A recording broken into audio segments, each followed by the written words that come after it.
Lebih lanjut, saya sudah bergabung terhubung melalui sambungan telepon dengan Ekonom Bank Permata, Joshua Pardede. Selamat pagi, Pak Joshua Pardede. Selamat pagi, Mercy. Pak Joshua, kita saat ini menghadapi kenaikan harga komoditas, terutama energi dan pangan. Nah, menurut Bapak sendiri, apakah pemerintah Indonesia sudah menghadapi problem ini dengan cukup baik, Pak Joshua?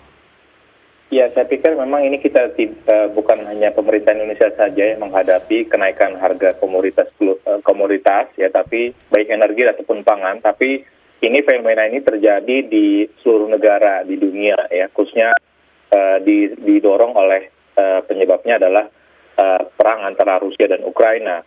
Nah, sejauh ini saya pikir kebijakan yang dilakukan oleh pemerintah saat ini saya pikir sudah cukup baik ya, dengan terakhir pada awal April yang lalu, pemerintah sudah menaikkan harga Pertamax ya, merespon bahwa harga BBM ataupun harga global minyak mentah ini sudah masih tetap tinggi gitu ya, sehingga ini harus direspon dengan menaikkan tarif ataupun harga Pertamax. Meskipun pemerintah saat ini pun juga dalam rangka melindungi daya beli masyarakat ya, karena kita tahu bahwa di semester 1 ini ada beberapa kenaikan harga, termasuk juga tarif PPN, sehingga pemerintah masih mempertahankan harga Pertalite ya, sehingga ini tidak berdampak banyak kepada masyarakat luas. Tetapi saya sepakat bahwa pemerintah dalam hal ini di satu sisi tadi, apabila memang pemerintah melakukan ataupun ada kenaikan harga seperti yang direspon dengan BLT pangan ya, ini kan merespon untuk kenaikan dari harga minyak goreng ya. Saya pikir ini bisa salah satu langkah yang cukup baik ya, artinya target subsidi ini juga diharapkan dapat memberikan bantalan ya pada masyarakat golongan miskin dan juga rentan miskin gitu ya, sehingga ini harapannya akan bisa menjaga daya beli masyarakat, sembari tentunya bagaimana dari sisi produktivitas pangan ini juga tetap harus ditingkatkan ya, bagaimana supaya ketahanan pangan kita, ketergantungan terhadap barang-barang impor ini juga dapat bisa kita kurangi, sehingga kenaikan harga di pasar internasional itu tidak terlalu mengganggu ya untuk harga di dalam negeri sendiri.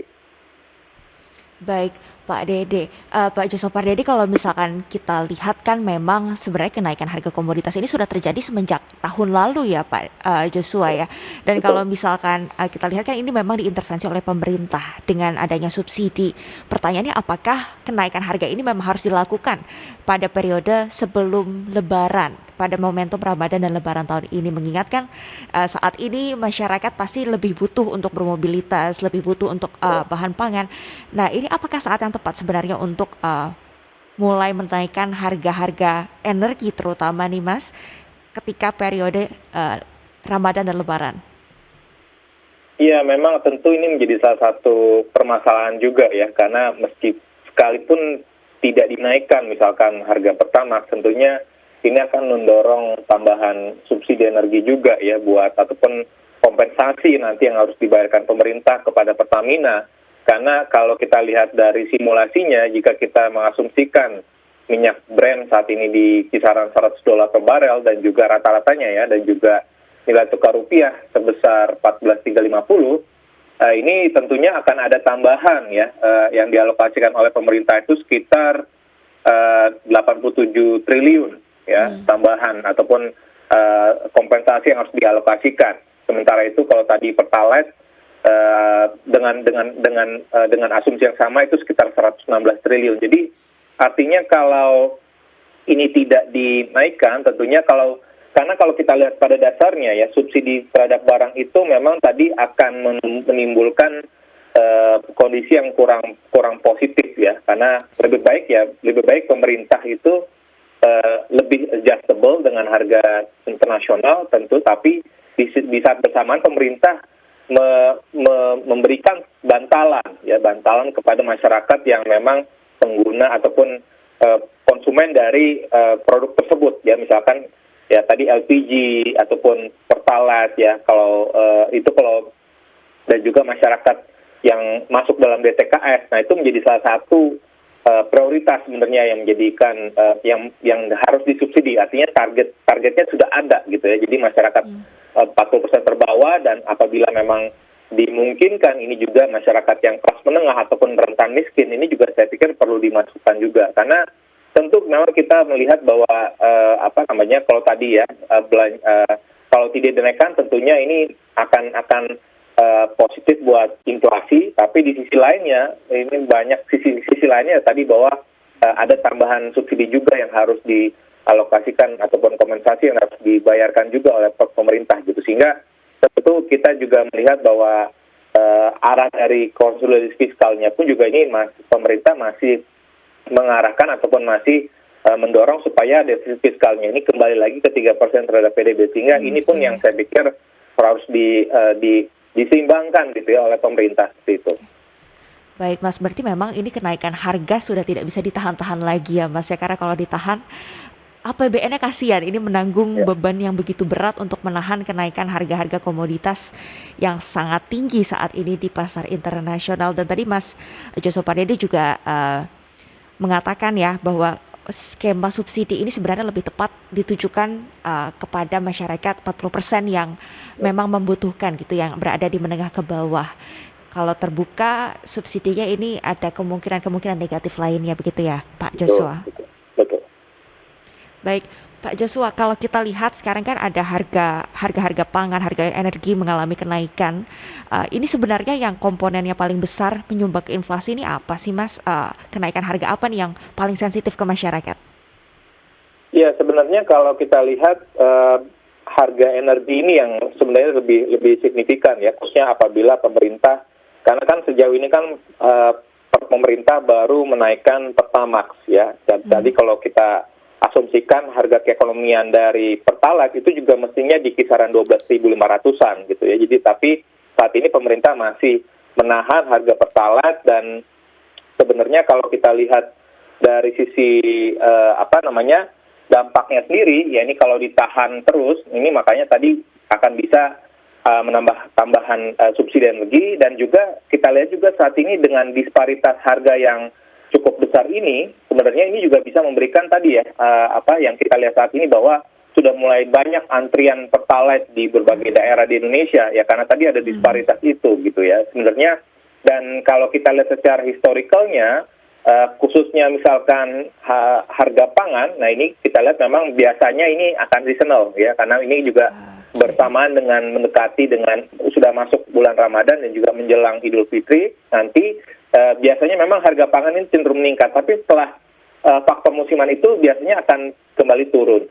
Nah, tapi kalau kita lihat dari sisi harga energi, ataupun kita lihat flashback misalkan 2014 ya, ini pada saat Presiden Jokowi baru naik menjadi presiden, pemerintah menaikkan harga BBM pada saat itu, inflasi langsung meningkat. Jadi artinya dampaknya itu memang akan lebih signifikan ke energi dari yang akan didorong oleh inflasi dari energi ya, karena dia akan rambatannya ini bukan hanya kepada spending masyarakat pada saat beli BBM, tapi nanti ya tarif transportasi ya kan, yang pengangkutan itu kan, logistik semuanya kan juga menggunakan misalkan Pertalite gitu, sehingga ini akan berdampak, akan ada second round efeknya gitu. Jadi artinya kalau makanan itu hanya first round effect, tapi kalau energi ini selain ada first round efeknya, tapi juga ada second round efeknya gitu, sehingga makanya dampaknya ini akan lebih signifikan lagi apabila pemerintah menaikkan ataupun terjadi inflasi di sisi energi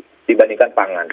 Baik, Mas Pak Joshua, kalau misalnya kita lihat kan di luar negeri ini inflasinya sudah tinggi. Di Amerika Serikat bulan Maret 7,9%, di Eropa 7,5%, dan di Turki ini sudah mencapai 54% Pak di bulan Maret kemarin.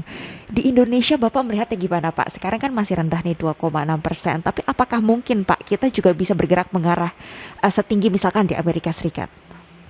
Ya, saya pikir kan kalau kita lihat di Amerika Serikat itu kan drivernya ada dua ya. Jadi inflasi itu kita ada sisi permintaan, yaitu yang di-drive oleh konsumsi masyarakatnya, dan juga dari sisi tadi penawaran ataupun dari sisi produksi ya. Misalkan ada gangguan produksi ataupun ada kenaikan harga di atas pemerintah, nah itu biasanya akan didorong oleh sisi penawaran. Nah, yang terjadi di Amerika Serikat itu adalah dua sisi tersebut ya. Konsumsinya juga meningkat, karena memang recovery di Amerika juga tahun lalu juga meningkat lebih cepat ya dibandingkan negara berkembang. plus ditambah lagi juga dengan efek dari supply chain disruption dan ditambah lagi diperparah lagi dengan isu dari Rusia Ukraina. Nah, kalau kita bandingkan di Indonesia sejauh ini kita melihat bahwa bagaimana pemerintah dan Bank Indonesia ini terus menjangka inflasi dari tahun ke tahun. Bahkan kalau kita lihat dalam 5 tahun terakhir ini realisasi inflasi itu berada dalam target sasaran inflasi Bank Indonesia gitu ya. Nah, jadi artinya kalau kita lihat bagaimana policy rate ini bisa menjangkar ekspektasi inflasi, ini juga saya pikir sudah sangat baik ya. Artinya suku bunga Bank Indonesia saat ini sudah inline ataupun sudah konsisten untuk menjangkar ekspektasi inflasi. Dan kalau pertanyaan apakah kita bisa meningkat lagi ataupun setinggi dari inflasi di negara-negara maju seperti Amerika 7,9, saya pikir itu potensinya relatif kecil ya, karena seandainya kita melakukan simulasi ataupun proyeksi ya, dengan pemerintah sudah menaikkan harga Pertamax, lalu juga ada kenaikan tarif PPN 1% menjadi 11%, dan juga ada kenaikan beberapa harga pangan, sebenarnya inflasi hingga akhir tahun ini kita perkirakan akan berkisar 3 hingga 4%. Nah, tapi kalau seandainya pemerintah di semester kedua tahun ini menaikkan Pertalite juga, ini tentunya akan bisa mendorong inflasi lebih dari 4%. Tapi itu pun tidak setinggi inflasi di Amerika Serikat gitu ya, karena artinya pengendalian inflasi di tingkat nasional dan juga tingkat daerah ini saya pikir antara pemerintah dan Bank Indonesia sudah sangat baik, dan yang lebih jauh lagi adalah bagaimana suku bunga Bank Indonesia ini sudah konsisten untuk menjangkar ekspektasi inflasi, sehingga kita melihat bahwa inflasi ini masih berada dalam target sasaran inflasi Bank Indonesia dan juga asumsi dari makro dari pemerintah. Baik, Pak Joshua, selain harga komoditas naik, Pak, di Indonesia juga sedikit-sedikit mulai dinaikkan. Ada kelangkaan yang terjadi di masyarakat, Pak. Minyak goreng misalnya saat awal-awal ada subsidi atau ada HET dari pemerintah, dan saat ini kita bisa lihat solar juga antriannya sangat panjang. Nah, ini bagaimana Anda melihat di lapangan banyak barang-barang kebutuhan pokok yang ternyata langka nih, Pak? Ya, tentunya khususnya kalau kita lihat dari sisi pangan ya, kita juga bagaimana tadi saya sampaikan bahwa bagaimana pemerintah ini perlu meningkatkan produktivitas dari pangan domestik kita. Dan selain itu juga kalau kita lihat kan pemerintah juga perlu mengintervensi ya, dalam hal ini tadi misalkan melakukan operasi pasar, karena kita sudah memiliki Badan Pangan Nasional ya, sudah memiliki lembaga-lembaga Kementerian Pertanian dan juga lembaga terkait gitu ya, dalam rangka supaya harga-harga ini bisa diintervensi di pasar ya, dengan melakukan operasi pasar ya. Bulog juga sering melakukan operasi pasar, sehingga harapannya ini kelangkaan itu juga bisa dikurangi ya, meskipun memang kita tidak kalau dalam kasus minyak goreng ini tentunya kan banyak faktor ya, tadi dari sisi disparitas harga yang saat ini terjadi ya, sehingga makanya mungkin saja bisa kita lihat dari sisi supply chain di dalam negeri ini memang tetap harus dibenahi ya, karena memang ada beberapa pihak-pihak yang mengambil keuntungan di situ ya, sehingga makanya oleh sebab itu tadi kementerian terkait Polri juga saya pikir perlu harus menindak tegas ya apabila terjadi apapun terdapat tindak-tindak kejahatan seperti itu. Tetapi tentunya yang kita bisa lihat di sini adalah bagaimana tadi dari sisi pangan ini ya, tentunya tadi pemerintah tetap perlu harus meningkatkan koordinasi ya, ada tim pengendalian inflasi nasional, tim pengendalian inflasi daerah, dan juga tadi ada Badan Pangan Nasional, sehingga kita harapkan kementerian lembaga tersebut ini bisa berkoordinasi ya, dalam rangka tadi bagaimana mendorong tadi ketersediaan pangan ya, karena ini menjadi penting sekali mendekati Lebaran, sehingga harapannya tidak terjadi lonjakan yang signifikan dari harga pangan sendiri, dan sehingga tidak berdampak signifikan. Dan terkait juga dengan minyak goreng ya, pemerintah juga sudah akan menggelontorkan ya ini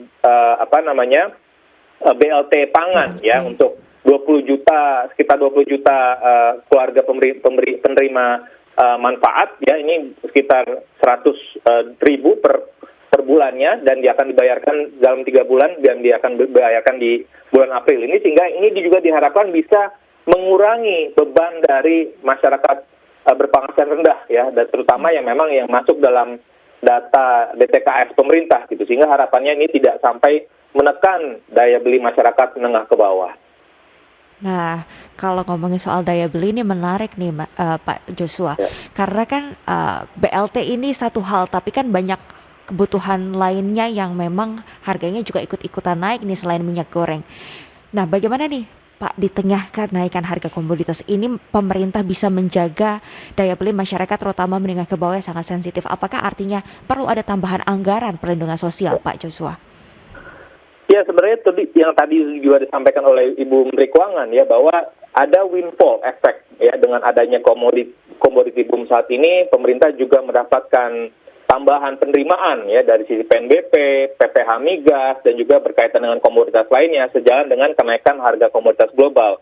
Nah, oleh sebab itu tambahan ataupun peningkatan dari sisi penerimaan, saya pikir memang bisa dialokasikan tadi untuk menjadikan bantalan ya, perlinsos untuk masyarakat menengah ke bawah ya, karena tadi selain memang kita mencermati minyak goreng, tentu tadi kita juga melihat ada komoditas-komoditas lain pun juga ikutan naik, dan juga khususnya lagi tadi adalah masyarakat di golongan menengah ya, makanya pemerintah pun juga ini berencana untuk menyalurkan BSU ya untuk masyarakat yang berpenghasilan di bawah 3,5 juta gitu, sehingga saya pikir kalau itu diperlukan dan dimungkinkan, ya ini bisa di-extend juga sebenarnya ya, sehingga harapannya ini jangan sampai, tentunya yang terpenting adalah bagaimana supaya pemulihan ekonomi kita berlanjut ya, dengan jangan sampai nanti membebani masyarakat, memberatkan masyarakat dengan adanya kenaikan yang tidak bisa kita kontrol ya, karena semuanya ini adalah fenomena dari global gitu ya. Oleh sebab itu tadi pemerintah dengan ruang fiskal yang memang tipis, tapi saya pikir ini dapat diupayakan ya tadi, karena pemerintah juga mendapatkan windfall ya, artinya keuntungan tambahan dari pajak ya, khususnya karena adanya komoditi boom ini gitu, sehingga itu saya pikir bisa diupayakan sehingga jangan sampai tadi masyarakat berpenghasilan menengah ke bawah ini menjadi terbebani oleh kenaikan harga tersebut. Baik, Pak Joshua, di periode Ramadan dan Lebaran tahun 2022 ini, Pak, apakah kita bisa melihat pertumbuhan ekonomi triwulan 2 seperti tahun lalu yang naiknya sampai 7,07%, Pak? Kalau Bapak melihat saat ini harga-harga sedang naik. Nah, ini bagaimana nih konsumsi masyarakat di periode Ramadan dan Lebaran tahun ini? Apakah bisa menjadi pendorong ekonomi yang signifikan, Pak? Ya, memang kalau kita bandingkan dengan 2 Lebaran terakhir ya, 2020 dan 2021, ini kan memang masih ada pembatasan ya mudik gitu ya, pemerintah masih membatasi mudik karena memang pandemi masih atau pengelolaan pandemi ini belum begitu cukup manageable gitu ya. Nah, sekarang ini kalau kita lihat kan dengan pemerintah memberi sinyal bahwa membolehkan mudik tentu dengan persyaratan tertentu booster, tentunya ini akan bisa mendrive lagi konsumsi masyarakat khususnya pada saat Lebaran ini ya, karena yang pent-up demand itu yang kita perkirakan juga akan terjadi di Lebaran tahun ini, karena kelas menengah ke atas ini yang 2 tahun terakhir ini tertahan konsumsinya, ya nggak bisa traveling, ya nggak bisa jalan-jalan ke mall, nggak bisa makan di restoran, ini yang tertahan. Padahal kontribusi dari masyarakat menengah ke atas ini kontribusinya sekitar 80% dari konsumsi nasional gitu ya, sehingga artinya pent-up demand ini pun juga kita perkirakan akan tetap mendorong pertumbuhan ekonomi di kuartal kedua. Meskipun kami mencatat sekali lagi bahwa kuartal kedua tahun 2021 ini pun juga ekonomi kita mendapatkan low base effect ya di periode yang sama tahun 2020 gitu. Sehingga makanya karena ada high base di tahun lalu, makanya kita perkirakan untuk di kuartal kedua tahun ini memang potensinya kurang lebih di kisaran 4,5 hingga 5% ya, karena ada high base effect ya gitu. Jadi artinya, tapi tentunya kita masih melihat bahwa konsumsi rumah tangga karena ada pent-up demand tadi itu, despite bahwa ada kenaikan PPN, karena kenaikan PPN ini kan lebih cukup berdampak ya kepada masyarakat tengah ke bawah, tapi konsumsinya sendiri kan lebih besar menengah ke atas. Oleh sebab itu, tapi kita melihat bahwa dampaknya ini tidak akan signifikan gitu ya, sehingga konsumsi masyarakat ini akan tetap menjadi driver terbesar pada perekonomian kuartal kedua ya, tapi kisarannya untuk pertumbuhan ekonomi sendiri kita perkirakan akan berkisar di kisaran 4,5 hingga 5%. Baik, Pak Joshua, terima kasih untuk waktu dan Ya, penjelasannya, Pak. Semoga ini bermanfaat ya, bagi MG listener yang mendengarkan MG Radio pagi hari ini. Terima kasih ya, Pak Joshua Pardede. ya. Salam Terima sehat kasih dan Mercy. sukses selalu. Salam sehat.